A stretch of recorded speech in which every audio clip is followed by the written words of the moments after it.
नमस्ते। Microsoft word 2010 के इस परिचय में आप सबका स्वागत है। ये दस्तावेज यानी डॉक्यूमेंट्स बनाने के लिए दुनिया के सबसे बेहतरीन टूल्स में से एक है। तो चलिए शुरू करते हैं। चलिए, सबसे पहले जरा सा समय में पीछे चलते हैं। याद है वो टाइपराइटर का जमाना? सोचिए, एक छोटी सी गलती हो जाए तो पूरा का पूरा पेज फिर से टाइप करना पड़ता था। लेकिन वर्ड प्रोसेसर ने सब कुछ बदल दिया। अब गलतियों को सुधारना चुटकियों का खेल है। तो असल बात यह है कि ये सॉफ्टवेयर हमें अपने डॉक्यूमेंट्स पर पूरा कंट्रोल देता है। एक ऐसा कंट्रोल जो पहले कभी सोचा भी नहीं जा सकता था। ये सिर्फ लिखने के बारे में नहीं है, बल्कि एक प्रोफेशनल रिपोर्ट बनाने, एक शानदार बायोडेटा तैयार करने, ये एक मज़ेदार कहानी लिखने के बारे में है। और सब कुछ बस कुछ ही क्लिक्स की दूरी पर।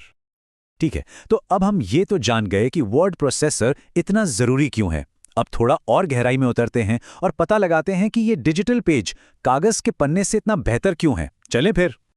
देखिए, ये सारी सुविधाएं जब एक साथ काम करती हैं तो हमारा कितना समय और मेहनत बचता है। स्पेलिंग की गलतियों की तो चिंता ही छोड़ दीजिए, या फिर किसी पैराग्राफ को एक जगह से उठाकर दूसरी जगह रखना हो, सब कुछ सेकंडों में हो जाता है। तो क्यों तो समझ आ गया, है ना? अब देखते हैं कहाँ। चलिए, वर्ड के मेन स्क्रीन का एक छोटा सा टूर लेते हैं। इसे अपना कमांड सेंटर ही समझिए। स्क्रीन पर सबसे ऊपर ये जो रिबन है, इसे अपना मेन टूल बॉक्स मानिए। डॉक्यूमेंट के अंदर काम करने के लिए जो भी चाहिए वो सब यहीं है। और देखिए, सब कुछ होम और इंसर्ट जैसे टैब्स में एकदम करीने से रखा हुआ है। और ये जो बड़ी सी सफ़ेद जगह दिख रही है ना, ये है सबसे ज़रूरी हिस्सा। समझिए, ये आपका डिजिटल कैनवस है, आपके आइडियाज़ के लिए एकदम तैयार। सारा जादू यहीं होता है। यहीं पर लिखा जाता है, एडिट किया जाता है और डिज़ाइन किया जाता है। और हाँ, नीचे की तरफ ये जो स्टेटस बार है, ये आपके डैशबोर्ड की तरह है। ये आपको परेशान किए बिना ज़रूरी जानकारी दिखाता रहता है, जैसे कितने शब्द लिख लिए या आप कौन से पेज पर हैं। सब कुछ बस एक नज़र में। लेकिन यहाँ एक बहुत ज़रूरी सवाल उठता है। डॉक्यूमेंट के अंदर काम करना तो ठीक है, पर अगर पूरी फाइल के साथ कुछ करना हो तो, जैसे कि उसे सेव करना या प्रिंट करना, वो कैसे होगा? उसके लिए हम जाते हैं बैकस्टेज। जब हम फाइल टैब पर क्लिक करते हैं तो हम बैकस्टेज व्यू में पहुंच जाते हैं।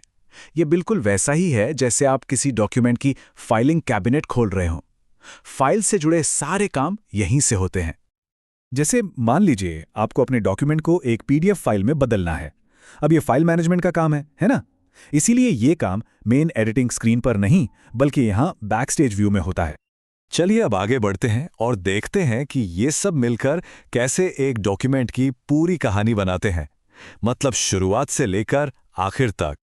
एक नया डॉक्यूमेंट शुरू करना बहुत ही आसान है, और जो लोग तेजी से काम करना चाहते हैं उनके लिए एक शॉर्टकट भी है।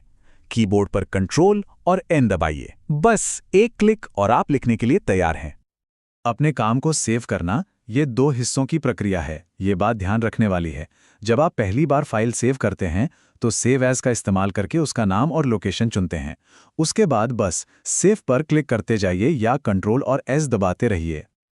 अच्छा, एक बहुत काम की आदत बना लेनी चाहिए। अपनी फाइलों को हमेशा ऐसा नाम दें जिससे पता चले कि उसके अंदर क्या है।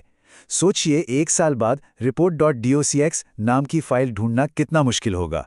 इससे भविष्य में बहुत समय बचता है। अपने पुराने काम पर वापस जाना हो या फिर आज का काम खत्म करना हो, ये भी बहुत आसान है। फाइल खोलने के लिए कंट्रोल और ओ, और बंद करने के लिए कंट्रोल और डब्ल्यू। और ये देखिए, ये वर्ड का एक बहुत ही कमाल का सेफ्टी फीचर है।